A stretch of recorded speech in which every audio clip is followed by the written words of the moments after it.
So I was trying to get it forward facing me though, but I can't. So once you put it on, okay. All right. Basically there is no really room set up. The only thing set up was the hors d'oeuvres and everything like that, but everybody just had to pretty much bring their self and their ears and be open to listen. I have all the paperwork that they're gonna fill out. And we'll begin shortly.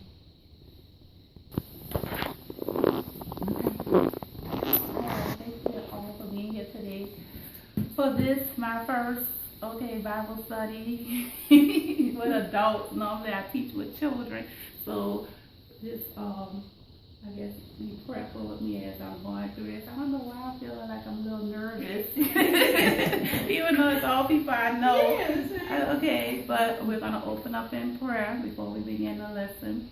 All right, so go ahead. All right, Heavenly Father, Father God, we thank you, Lord God, for this day and all that you have done thus far, Father. We thank you, Lord God, for this time, Father God, of being together, Father, studying your word, Father God, so that we can grow, Lord God, and know more of you, Lord God, and the things that we should, Lord God, be doing, Lord God, in our lives, Father God. Lord, I pray, Father God, that during this time of Bible study that you would have your way, Father God, that you would give me the words to say, Father God, that you would, Lord God, open up our hearts to receive your word, Father God, that you would, Lord God, just make it effective in our lives, Father God, as we, Lord God, continue, Lord God, to go forth and grow in you. It's in Jesus' name I pray. Amen. Amen. All righty. So we're going to be talking about today real friends. A real friend. A real friend. And the first exercise we're going to do is thank you, Miss Dora. I'm sorry.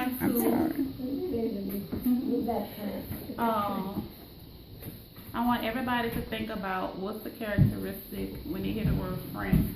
What is a characteristic of a friend? And then I'll write it down. So everybody think about it for a second. What characteristic comes? What comes to mind when you think of the word friend? Think of the word friend.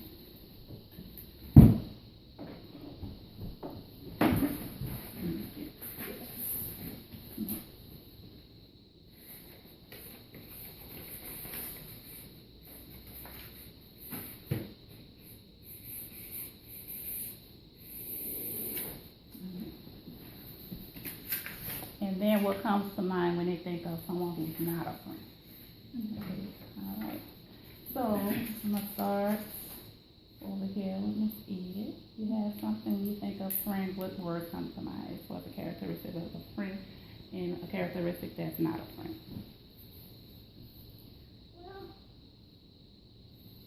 Well, the first thing that comes to my mind is just being able to, your faults. You may know one another's faults, and you just, even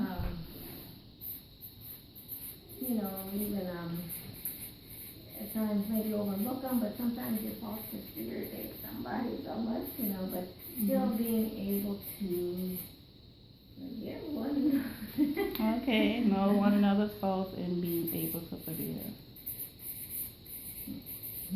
Okay. Alright. You have anything that wouldn't be a characteristic of a friend? Well, I guess that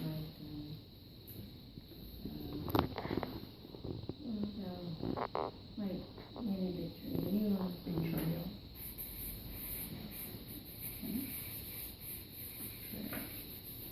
Alright, Elaine. When I think of a friend, I think of someone that's loyal. Loyal.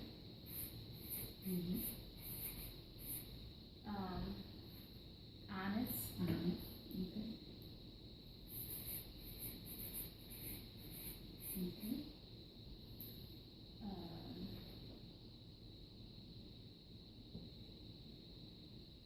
I was thinking trustworthy too, but is that similar to loyal? What about trustworthy?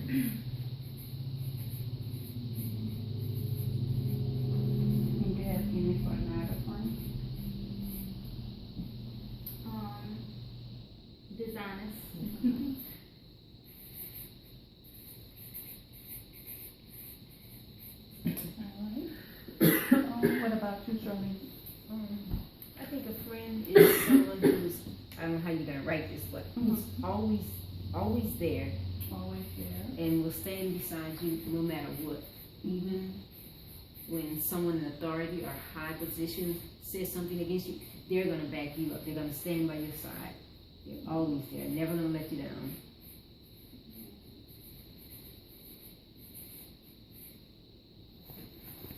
Anybody, no matter what. Alright, and what about not a friend? My first answer was betrayal. That was when you made that sign, I was like, I'm gonna be betrayed. So let's see, how would you say it another way? I was gonna say it, then I was gonna say, oh, that means betray. I was someone who's I was gonna say someone who backstabbed you. Yeah. Alright. Well, okay. What about you, Myra?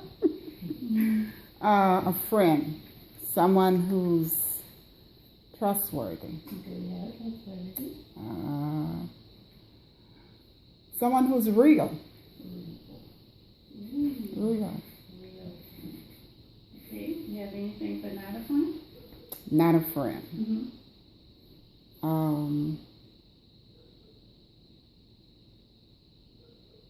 I didn't say just about everything. Someone who's fake. Okay.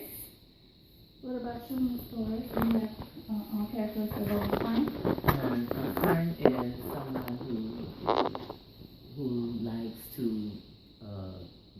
give, is giving, sharing, and sharing. being kind, Okay. and always there to support you. And a friend can also be your parent Okay. that brought you into this world. Parent. Alright. What about not a friend?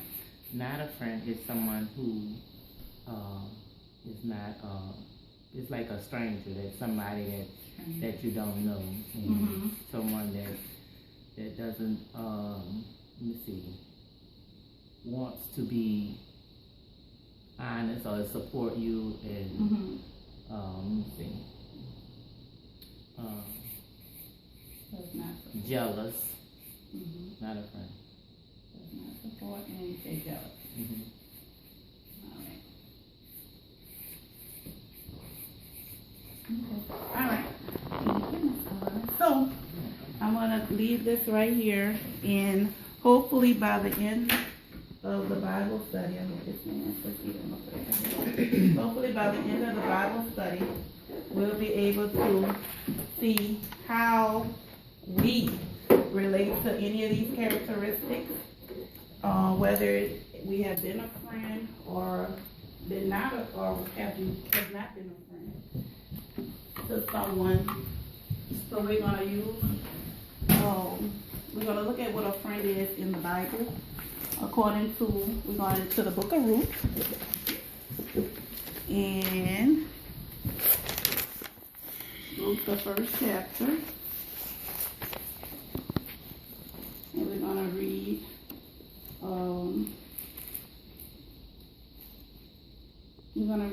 every verse up until first chapter from 1 to 18. All right, and I'm going to start reading the first few verses, and then we can kind of take turns. So it's Ruth chapter 1, verses 1 through 18. Okay? And we're talking about a real friend. Okay. In the days when the judges ruled, there was a famine in the land, and a man from Bethlehem in Judah, together with his wife and 2 sons, went to live for a while in the country of Moab. The man's name was Elimelech, his wife's name Naomi, and the names of his 2 sons were Mahlon and Chilion. They were Ephrathites from Bethlehem, Judah, and they went to Moab and lived there. Now Elimelech, Naomi's husband, died, and she was left with her 2 sons. They married Moabite women, one named Orpah and the other Ruth. After they lived there about 10 years, both Mahlon and Chilion also died, and Naomi was left without her 2 sons and her husband. When she heard in Moab that the land had come to the aid of his people by providing for food for them, Naomi and her daughter-in-laws prepared to return home from there. With her 2 daughter-in-laws, she left the place where she had been living and set out on a road that would take them back to the land of Judah. Then Naomi said to her 2 daughter-in-laws, "Go back, each of you, to your mother's home. May the Lord show kindness to you as you have shown to your dead and to me. May the Lord grant that each of you will find rest in the home of another husband." Okay, I want to stop right there and basically kind of set up what was happening. Basically, Naomi's husband and her 2 sons died. They were living out in a land away from their homeland. And she had 2 daughter-in-laws, one named Ruth and one named Orpah. And at this point in time, it wasn't told why her sons died, but she was widowed, and she had, as far as anybody else to help her, there was no one except her daughter-in-laws were there.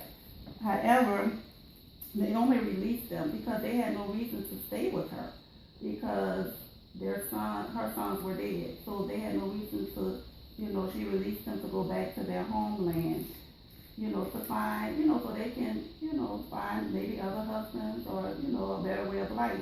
Because at this time, she didn't see her life was like dim. And later on in the story, she starts to call herself another name, which means, she thought the Lord was against her. She was Mara. So we're going to keep reading with Charlene. You can read the next verse.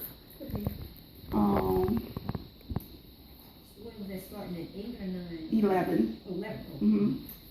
And read until what time? This that verse, 11 verse. And Naomi said, "Turn again, my daughters. Why will you go with me? Are there yet any more sons in my womb that they may be your husbands?" The next verse. Daughter. Turn back, my daughters, go, for I am too old to have a husband. If I should say I have hope, if I should have a husband tonight, and should also bear sons, would you wait for them till they were grown? Would you restrain yourselves from having husbands? No, my daughters, for it grieves me very much for your sakes that the hand of the Lord has gone out against me. Elena. At this they wept again. Then Orpah kissed her mother-in-law goodbye, but Ruth clung to her. "Look," said Naomi, "your sister-in-law is going back to her people and her gods. Go back with her." But Ruth replied, "Don't urge me to leave you or to turn back from you. Where you go, I will go, and where you stay, I will stay. Your people will be my people, and your God my God." Where thou diest will I die, and there will I be buried. The Lord do so to me, and more also, if aught but that part be in me. When Naomi realized that Ruth was determined to go with her, she stopped urging her. So we're going to talk about the relationship, the friendship between Ruth and Naomi on today and how that relates to us. Ruth, to me, has a characteristic which her name means friendship. She showed the epitome of what a friend looks like. Okay, basically, she seen her mother-in-law basically was going to go home by herself. She was feeling bitter. She probably was in a depressed stage. And Ruth decided, well, I'm not going to leave her. I'm going to stay with you. And that's how she came to, in the faith as far as God. Because she said, your God would be my God. And so I wanted to stop right there and think about like the friends in our lives who have, encouraged us or during difficult times. if we can kind of reflect back, which is one of the questions on, someone in our life, maybe we were going through a tough time, and they said encouraging words, or, it couldn't have been it doesn't have to be extreme as Ruth and Naomi when they said, she said, I'm not going to leave you, but we all should be able to reflect back on the time that happened, or we could reflect back on a time when someone wasn't a friend and actually betrayed us, and and how, we were able to get through that situation. So I want kind of everybody to take a minute and think back on a time when you may have been going through a difficult time and somebody decided to stick it out with you, or somebody didn't decide to stick it out with you, because it could have been the other way around, and basically what was the result of that. So we're thinking about friendship, and want to get to the aim of how we can, at all times, whether in difficult times with our friends or not difficult times, still remain the same type of friend. Okay. I'm going to give everybody a second to think about it. And I'll start with me, and then I'll let everybody else go. And it could have been anything. It could have been in a relationship. It could have been a job. It could have been a career. Just something that happened. Don't have to be, just between a friend. It could have been just something that happened in any area of our life. And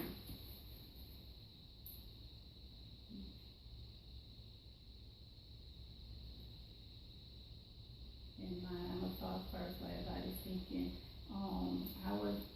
My difficulty, I would say, happened when I lived out in Memphis, and it was one of those times where it was, I was getting ready to come back home, and I was not ready to leave Memphis, but it was a trying time because it was time for me to leave.